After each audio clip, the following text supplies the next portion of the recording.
Essay question, Switchboard Operator. Essay begins. I have had a few jobs in my time, but one of the most interesting ones was definitely the night switchboard operator's post at a San Francisco residence club. A residence club is slightly different from a regular hotel. It is for long-staying guests, usually medium or low budget, and with many employees working for board and lodging rather than wages. There is usually a good communal atmosphere.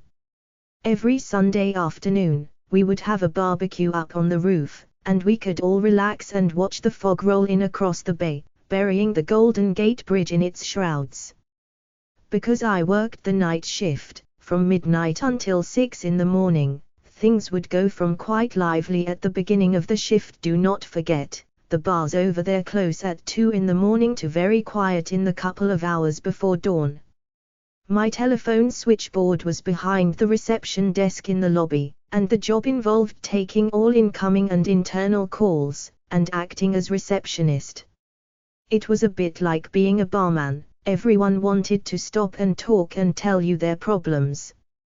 One of my tasks was to go through the wake-up call sheet. A number of the residents had to get up early for work, and of course the kitchen staff had to get up even earlier to prepare the breakfasts. The call sheet simply contained the room numbers coupled with the time to ring the occupants with their wake-up telephone calls. It was not the most welcome call which people received, but it had to be done. The wake-up calls were what nearly cost me my job. It was not my fault.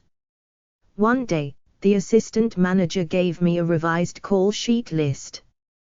There seemed to be many changes to the room numbers and some of the calls seemed to be quite early indeed.